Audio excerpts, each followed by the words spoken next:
So you are non-physical before you were physical. Do you believe that? Do you get that? And do you believe that you will be non-physical again? Do you understand that even though you were non-physical and you will be non-physical again, that larger non-physical part of you still exists right here and now in the non-physical place? That the larger part of you will always remain non-physical? Some don't get that. They want to be dead or alive, physical or non-physical. And we say, it's not that way. You are always non-physical source energy. And sometimes that source energy is focused in the physical body, but you are always source energy. It's like the electricity that runs through the walls of your house, and you plug your toaster in to toast your bread. The electricity doesn't come and be the toaster. The electricity be's the current, the source, and you be the toaster, so to speak. So when you understand that you are always non-physical energy, that non-physical part of you always exists. Now consider this. So the non-physical you exist. And do you realize it's not really a fair question in the scheme of time, but if you wanted to evaluate in a manner of time the non-physical part of you and the physical part of you, which part do you think has been around longer? Non-physical, way longer. Non-physical, physical. In other words, the non-physical part of you is enormous in terms of its attraction power. It is the source of that which you are. So this non-physical part of you is experiencing life, as are you. And let's go back to the beginning of you. So this non-physical part of you projected a part of its consciousness into that which is you. And now, here in your physical form, you're exploring the variety that surrounds you, and you are all day, every day, giving birth to new desires. And when you do, that rocket of desire shoots out of you, and the source within you literally rides that rocket and holds itself in vibrational alignment with it. In other words, when you know you don't have enough money and you ask for more money, the non-physical part of you becomes that more prosperous being. When you are sick and you want to be well, that non-physical part of you becomes that even more well-being. Do you get that? Now, here's the part we really want you to hear. So, law of attraction, you've been hearing about it, yes? Law of attraction, this powerful law, the law that manages all attraction, the law that manages all vibrational frequencies, law of attraction that responds to all things, law of attraction that says that which is likened to itself is drawn. Law of attraction which says when you offer a vibration of something, things that are like that vibrationally surround you, come to you, magnetically they are drawn.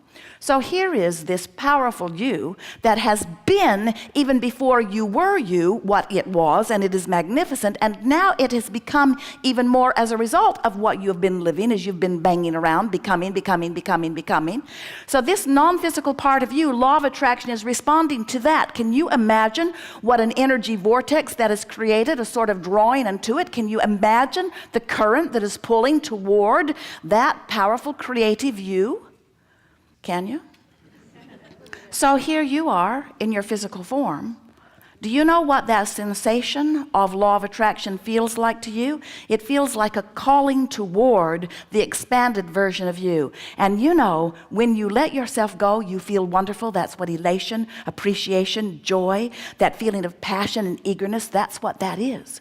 But when you, by virtue of something that you're giving your attention to, beat the drum of something other than that, you hold yourself, you really can't, but you hold yourself, you really can't, but you hold yourself, you really can't, but you hold yourself against this current, and that is what negative emotion is. All negative emotion, whether you call it disappointment, whether you call it discouragement, whether you call it anger, no matter what you call the negative emotion that you're feeling, what it always means every single time is you, because of what you're thinking, speaking, or doing right now, are not letting yourself keep up to speed with who you are. Now you can blame everybody in the world for it, but when you feel bad, it is for one reason only.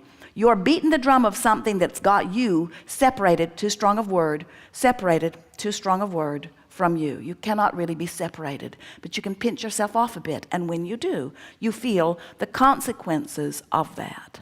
So, You get the sense of this? You get the sense of you and you? Do you understand how expansive you are, how rapidly expansive you are? And do you now understand that when you don't let yourself go, why it feels as rotten as it does?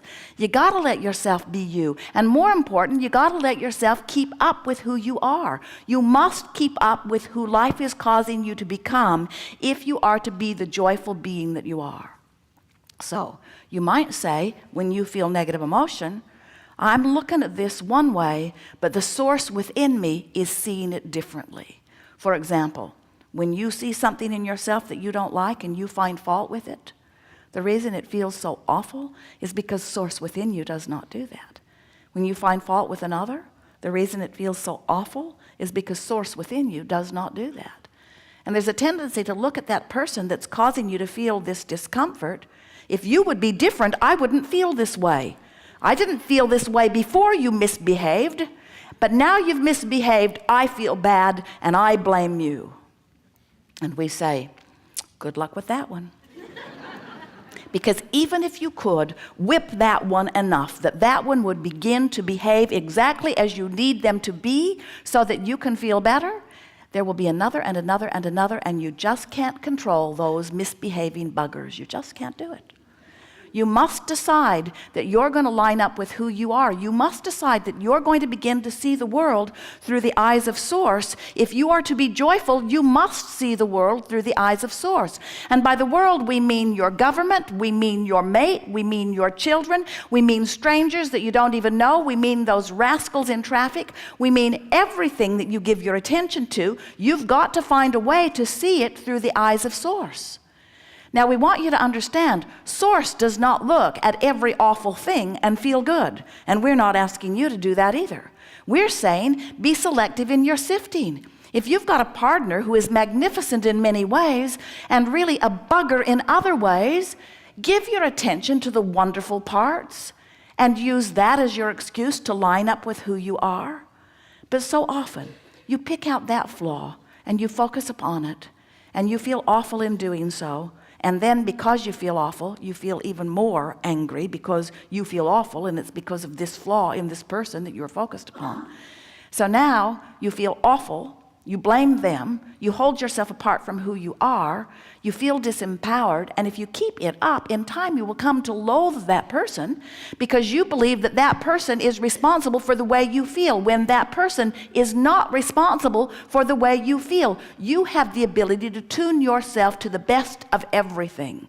And in every particle of the universe, there is that which is wanted and lack of it, and it's up to you to make the decision about which part you fixate on.